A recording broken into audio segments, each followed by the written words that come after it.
Esse é o dossiê do caso Santo Amaro, um desastre socioambiental. Nós somos o grupo 1, composto pela Mariana, a Naisa, o Túlio, o Vinícius e o Pedro Paulo.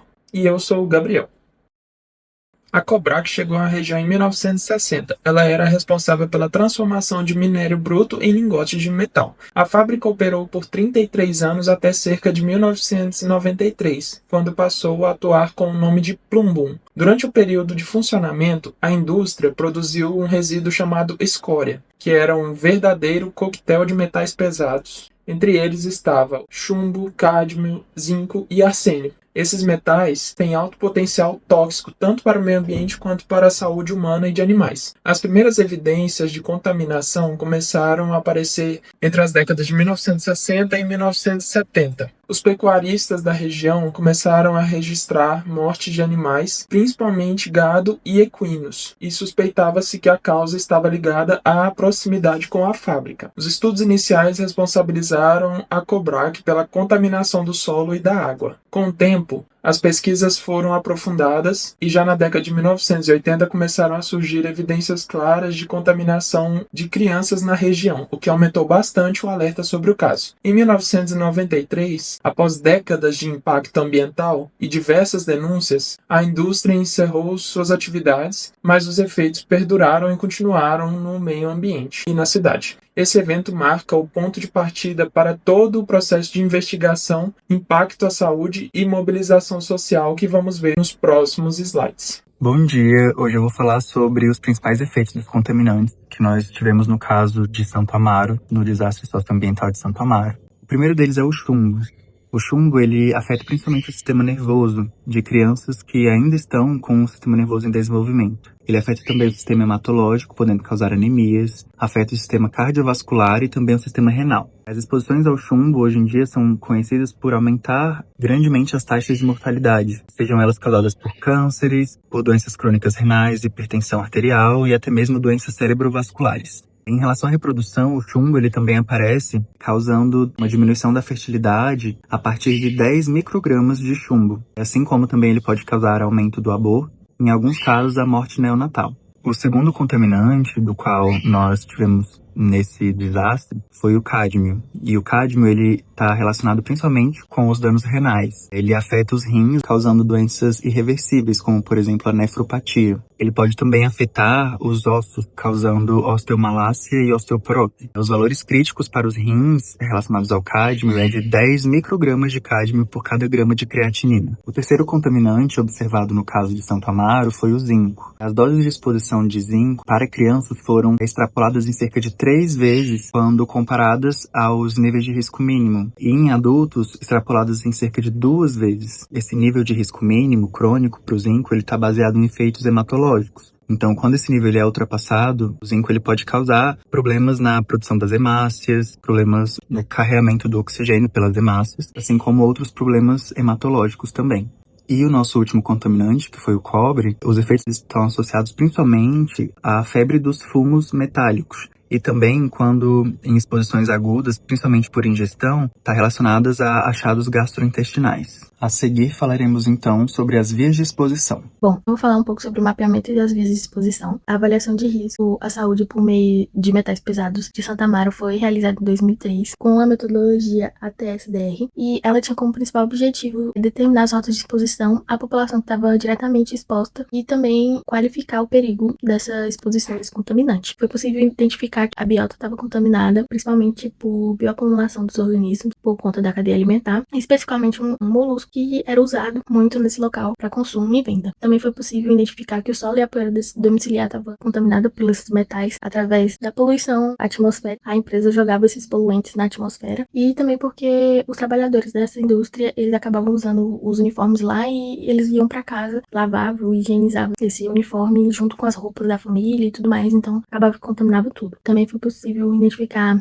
que as águas subterrâneas foram contaminadas, e principalmente as águas superficiais, que foi evidenciado contaminado o rio Subaé, onde tinha o lançamento de efluentes e também pelo escoamento superficial da água, né? Então, como o solo estava contaminado, vinha chuva e tudo mais, e esse contaminante era lavado para dentro do rio. Nos sedimentos do rio também foi possível identificar a contaminação, principalmente o acúmulo de metais no leito do rio e também no fundo do rio, no seu lodo também, né? Um fator muito preocupante desse caso foi porque, além do descaso, né? Além da destinação adequada desse rejeito, a empresa ainda doou esse material tóxico para usos civis. Ele foi usado para pavimentação. Os trabalhadores da empresa pegavam os filtros das chaminés e usavam como tapete em casa. Diante disso, a gente tem que a emissão desse poluente foi tanto atmosférica, por efluentes líquidos, pela escória, que é o resíduo sólido, né? E as vias de exposição da população foram a ingestão, né?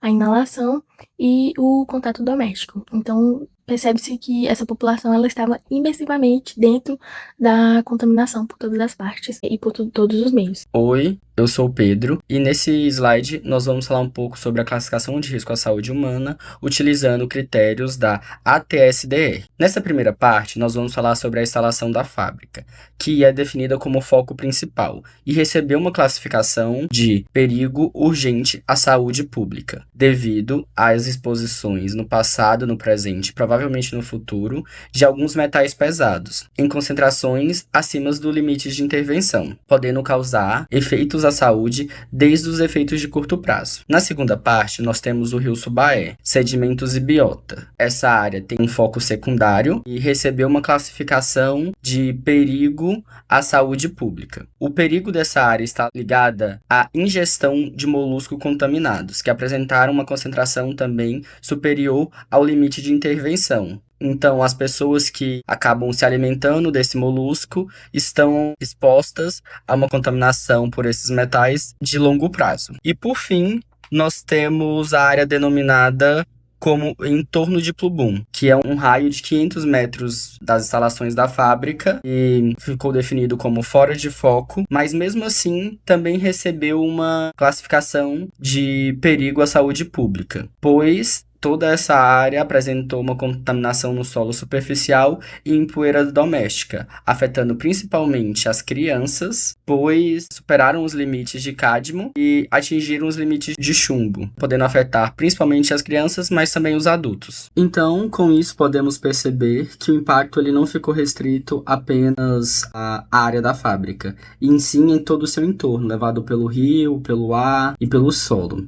Oi, eu sou a Anaísa e eu vou falar das pesquisas que mostram como a contaminação por metais pesados em Santo Amaro não ficou só no passado. Ela continua afetando o ambiente e a saúde das pessoas. O artigo que a gente estudou é um relatório de avaliação de risco à saúde humana. Ele conta a história da antiga metalúrgica de chumbo, a Cobrac, que espalhou escória com chumbo e cádmio pelas ruas, pelos quintais e pelas áreas ao redor da fábrica. Esse relatório ele reúne vários estudos anteriores que mediram esses metais em diferentes compartimentos do ambiente, no solo, no rio Subaé, em sedimentos, em plantas, em moluscos e até em alimentos como vegetais e leite. Um exemplo que aparece no texto são as gramíneas dentro da área Plum. Um laudo pericial encontrou cerca de 85 microgramas por grama de chumbo e mais de 40 de cádmio nessas plantas, enquanto estudos em áreas não contaminadas falavam em mais ou menos 1 micrograma por grama de chumbo e 0,3 de cádmio, ou seja, valores dezenas de vezes acima do esperado. O artigo também mostra que, ao longo dos anos, a indústria despejou grandes quantidades de cádmio no rio Subaé, e que isso ajuda a explicar por que sedimentos, água, biota e alimentos da região foram ficando contaminados. Quando a gente junta esse histórico com as pesquisas mais recentes, que analisam frutas e verduras de quintais em Santo Amaro e calculam a dose diária de chumbo em crianças, a gente enxerga um quadro contínuo. Então, os estudos reunidos no artigo já apontavam que plantas, água e solo estavam muito contaminados, e as pesquisas pós-2014, focando nas frutas e ervas que as famílias consomem, reafirmam que ainda é um problema de saúde pública, principalmente para as crianças. Bom dia, eu sou o Túlio. Vou falar um pouco sobre atraso governamental e sobre injustiça ambiental.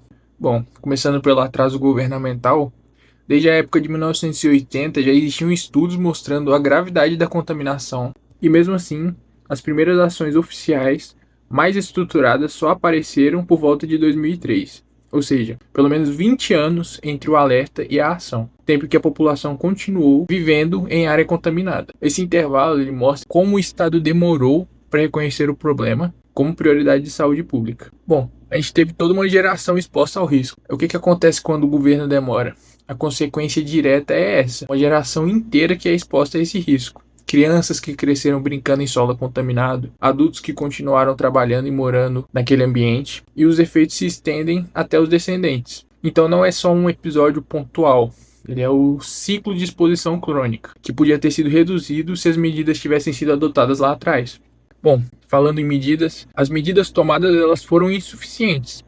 Quando as ações começam a aparecer, elas já não são suficientes. Mesmo com a criação de protocolos de saúde, o município não tinha estrutura para atender toda a demanda, nem para acompanhar todos os casos. Então faltou equipe, faltou monitoramento, faltou integração entre o meio ambiente e saúde. Então, na prática, muita gente continuou sem um diagnóstico, sem acompanhamento e sem a resposta adequada. Falando ainda de medidas, houve uma falta da remediação. A escória contaminada ela permaneceu por muitos anos espalhadas em ruas, quintais e áreas públicas. As soluções científicas que já existiam para o manejo e isolamento desse material não foram aplicadas na escala necessária. Isso significa que mesmo depois das denúncias, a fonte de exposição permaneceu no dia a dia da população. Além disso, teve uma grande falha na comunicação. A produção científica, os artigos sobre o caso não chegava de forma clara para as pessoas afetadas. Nem sempre chegava aos gestores locais também. A parte que era publicado ficava restrito a artigo e relatórios técnicos. Sem informação acessível, a comunidade ela perde as condições de cobrar os seus direitos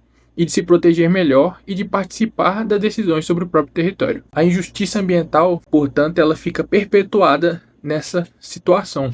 Somando tudo isso, atraso, medidas fracas, falta de remediação e comunicação ruim, a gente chega no último ponto, a perpetuação da injustiça ambiental. A população mais vulnerável continua arcando com os custos da contaminação em termos de saúde, renda e estigma, enquanto as pessoas do Estado não alcançam o que seria uma reparação justa. Então, esse caso mostra bem como a lentidão e a omissão governamental transformam o passivo ambiental em uma injustiça que atravessa gerações.